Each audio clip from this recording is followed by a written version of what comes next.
Hello everyone, welcome back to the Daily Knitter podcast. My name is Tiffany. In today's video, I wanted to do a little bit of a reflection of my knitting in 2025, as well as some of my knitting goals for 2026. If you haven't already, please go ahead and check out my Everything I Knit this year from 2025. I'm so proud of all of the things that I was able to accomplish this year, and I had a lot of fun trying on every piece and talking about them. So if you'd like to see that, I'll put it up in the cards here somewhere for you to go check out. I am wearing one of my most recently completed knits, which I also featured in that Everything I Knit in 2025 video. This is my second Leon sweater by Petite Knit. I knit the smallest size in extra small, and I decided to do a darker base color with lighter stripes. My first Leon sweater was very similar to the one that Petite Knit has featured, which is the white base with navy blue stripes, and I just wanted this sweater but in that other variation, which I think adds a different look. But I just love the way this sweater is constructed with the shoulders, so I had to knit a second one, and I will be featuring this in a podcast episode once I finish my book club pullover, which is on my needles currently. I always like to have at least 2 finished objects when I do my podcast episodes. I don't know why. I think it's because when I only have one completed object to talk about, especially if it's a sweater I've talked about before, I feel like I don't have enough content to make a meatier podcast episode. So sorry there's like a long delay, but I don't think I've even featured this on my Instagram page, but here it is in all its glory for this video. Let's start off with some 2025 reflections. My first reflection is that I am very proud about everything that I finished this year. I think as knitters in general, we tend to always look forward to how can I knit faster? How can I knit more? Because there's just so many patterns that we want to knit all the time. It just feels like there's never enough time and you're never knitting fast enough. And I just had to pause and say, I am very proud of everything I knit this year, especially in the beginning of the year, being in my 3rd trimester of pregnancy, giving birth in April, which was a complicated experience. I'll just leave it at that. I did not have the best birth experience, and I've since gotten past that, and of course we got our son at the end of that, and that was what it was all for. So in the end, of course, it was worth it, but did not have the greatest birth experience, and postpartum was really hard on me, and knitting just wasn't the comfort that it used to be for me. Of course, also taking care of a young baby who was breastfeeding around the clock and needing to be held a lot. And of course, me wanting to spend a lot of time with my baby just left me not that much time to knit. I also dealt with postpartum carpal tunnel syndrome, which I feel like is every knitter's worst nightmare, is getting carpal tunnel. And it did get to the point where I had to see an orthopedist, and they did give me a cortisone shot. It was in my right hand, which is weird because I'm left-handed. I think the carpal tunnel was more brought on by rocking and just carrying my baby all the time, and the knitting certainly didn't help, but it was obviously hindering me from knitting and also doing other daily tasks. So I'm glad that I got the shot, and it has been working so far. I think I got the shot in August, maybe August or September. I honestly don't even remember. All the months kind of blend together now. And so it's been a few months, and luckily it has not really resurfaced. So I'm taking that as a good sign that hopefully I'm a one shot and done person and I won't need to go get repeated shots. All is to say, with all of those things in my life happening, I'm glad that I was even able to finish one piece, let alone I think I did 8 sweaters and a few other pieces throughout the whole year. The next reflection I have is that I really thought I was gonna knit my son a lot more pieces. I think I technically have knitted him 3 pieces, a sweater, a vest, and a beanie. And the beanie I think I finished at the end of 2024 because I was already pregnant then. And he's worn that beanie once and I have not even tried putting him in the sweater or the vest, but this video is giving me a reminder to do that and at least take like a photo. But I think with the realities of a baby, they get dirty, they get messy, and with the wool pieces that I've knit him, you have to hand wash all that, and I don't have time for that. So I just haven't really put him in anything. And I also thought that he would wear a lot more sweaters and vests and layer and all that, and the reality is he just isn't. We keep our house warm for him and for us, so our house is pretty much constantly at like 68 to 70 degrees, and we always pre-warm the car up whenever we go anywhere, and pretty much anywhere we go is indoors and heated. And if we're going to be outdoors, I'm bundling him up in like a puffer and a fleece and things like that. So there's not a lot of circumstances where he would comfortably wear a wool sweater and not get overheated. I suppose I could layer him with a wool sweater underneath his warm jacket if we were to like go out for a walk, but I'm just worried that when he's all bundled up like that, the wool is going to irritate his skin. I did knit one of his sweaters in double Sunday, so I think it's like soft enough. I haven't really experimented with that, but his other vest, it's like the same thing. It's like I'm not really quite sure when he would wear it, so I just thought I was going to knit him a lot more pieces last year, but I really didn't, and that's okay. That's definitely not a regret. I'm glad that I didn't knit him a whole wardrobe and then realize that he really couldn't wear anything. So yeah. My third reflection is that I was a little too impulsive with casting on with all my items, and I will blame some of that on pregnancy and not having any patience, and also postpartum. But this is definitely a theme since I started knitting, which is that I don't like to gauge swatch. I don't think I'm unique in that, but it really has bitten me in the ass a handful of times now, enough so that I am really making it a goal in 2026 to gauge swatch, which I will talk about later. But in particular, there are 3 instances this year that I could have just saved myself a lot of heartache and time if I had just gauge swatched. The first one is that I was originally going to do my first ever cabled sweater, which was going to be the sweater number 12. I'm pretty sure it's that, by My Favorite Things Knitwear. It's an all over cabled sweater. It looks really pretty. I love the pattern, and I got the yarn for it. And of course, with buying the yarn, you if you're not buying the exact yarn that the designer uses, you do kind of have to adjust a little bit in your head, like, because you obviously can't do the gauge swatch until you buy the yarn.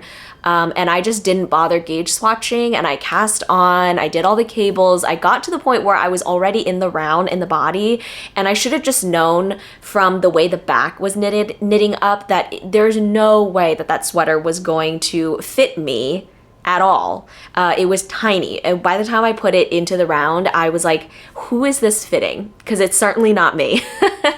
And I think I was just in denial the entire time, and I was thinking, oh, people always say cables really block out, but yeah, I was probably knitting the size appropriate for like my niece, who is 7 years old. Okay, so that was crazy, and I spent so many hours knitting all those cables, and I think at this point I had not learned how to do cables without a cable needle, so I was doing all this with a cable needle too, and I ended up ripping that all back, and I just couldn't bear to recast on the same project, so I ended up casting on for the cloud blouse, which I also featured in my 2025 Everything I Knit, and same issue. I felt like because this was my third cloud blouse, I didn't have to gauge swatch, and I've knitted with double Sunday before, so I don't need to gauge swatch, and the piece that I intended to be a little more oversized actually came out to fit me almost with like 0 ease.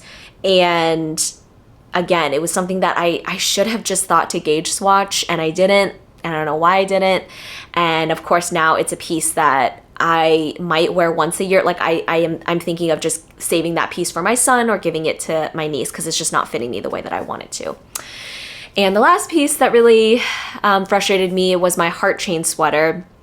And this is a hard one because if you saw in my Everything I Knit, and also I think I did do a whole podcast episode on that completed one as well, is that I am so proud of that piece because it's my first truly all over cabled, complicated sweater.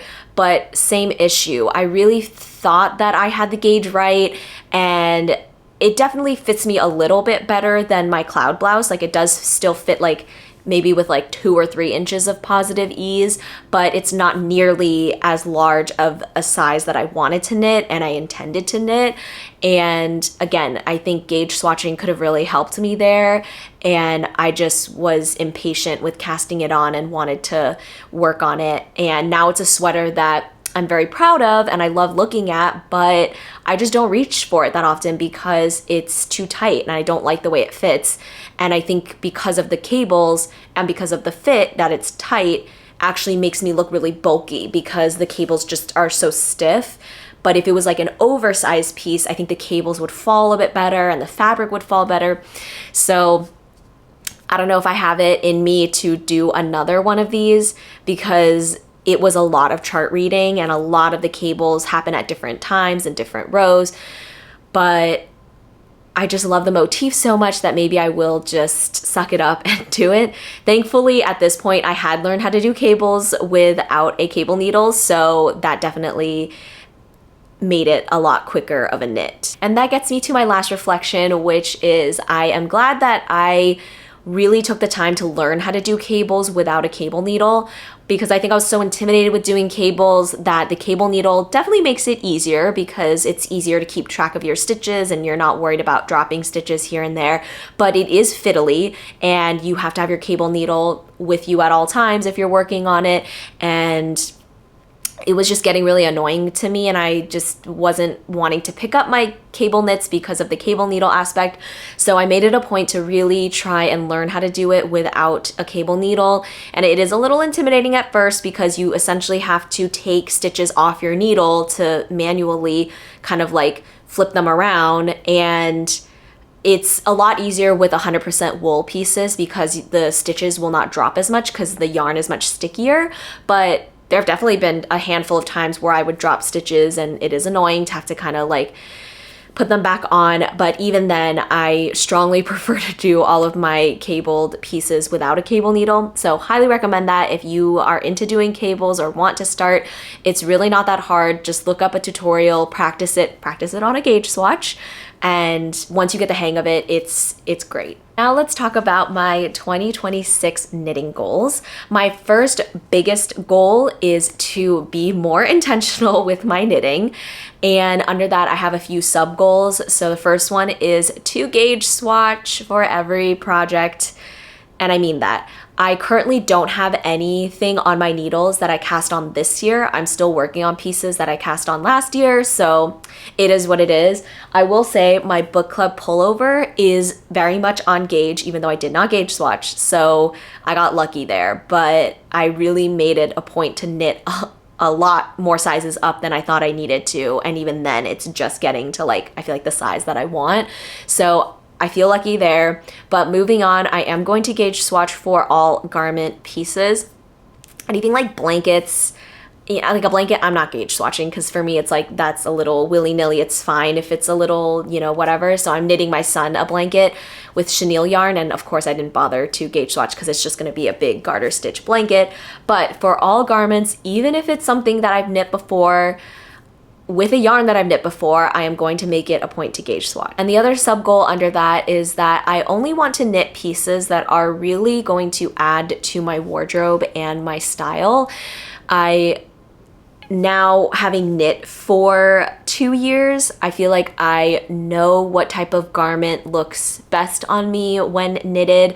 I feel like I have a good feel for color palette and yarn composition, and I really want to knit more summer knits. I'm gonna put this in quotations because what I really mean by summer knits is like fall and spring knits, but knits that are basically at like a 24 or like 25 to 30 stitch gauge, so closer to that fingering / sport weight, because I feel like I have a lot of nice sweaters that are at this like 20 stitch gauge, which is what, like DK to worsted.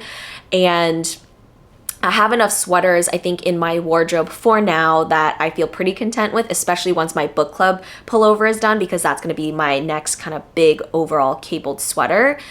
And so I kind of want to fill a little bit of my knitted wardrobe with those other knits. And I think I've just always been intimidated because, of course, when you see something with like a 28 stitch gauge, it feels intimidating because it takes a lot longer to do. But I do think with my style, especially this upcoming spring and fall, I'm gonna want to wear nice like knitted t-shirts that are in that sport weight to fingering weight, and maybe a few like more airy blouses. I just feel like that is really attracting me right now, those kinds of patterns. So I'm going to make it a point to knit more of those lighter weight pieces. The second goal that I have is to give away, donate those pieces in my wardrobe that no longer serve me or that I'm really just not wearing. For a long time, I would hold on to all of my knits thinking, oh, I like, even though it doesn't fit me right, like I'll wear it this one time, but I just never do. So with those pieces, I'm just going to make it a point to either donate them to Goodwill if I feel like no one in my life could use them, or give them to someone. And I have plenty of friends with kids of all different ages, so I'm hoping those pieces that I knit that were too small for me at some point can become gifts for those people. Next goal is to expand my list of designers that I go to for knits. I think this one's a little hard because, of course, the Queen of Designs Petite Knit is dominating the market out there, and for good reason. I think a lot of her patterns are great. This is a Petite Knit pattern. I'm very familiar with the way that they're written, like the format and everything, and because she is such a big household name, you can trust that those patterns have been tried and tested, and there's always hundreds of projects on Ravelry that you can look at for inspiration. So this is not to say that I'm never gonna knit from those bigger designers. I definitely still want to, but I realized when I was doing my Everything I Knit in 2025 video, I lean a lot heavier towards petite knit patterns and have just recently started to expand that. So my book club pullover is Sari Nordlund, who, again, is also another bigger creator here. I would love to try and knit something from Andrea Mowry because I feel like I always see her patterns and being talked about and stuff.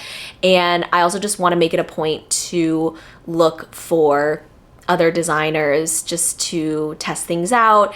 And I have my knitting Instagram where I follow a lot of people, so I'm just gonna make it a point when I'm on there looking around and stuff to make note of other designers that I see that I might like their designs, or try different designers out. Next one is a new technique that I want to learn, which is color work. I don't know if color work is considered a technique because you're not technically doing anything different with the knits and purls, but you are just obviously alternating colors depending on what you're knitting.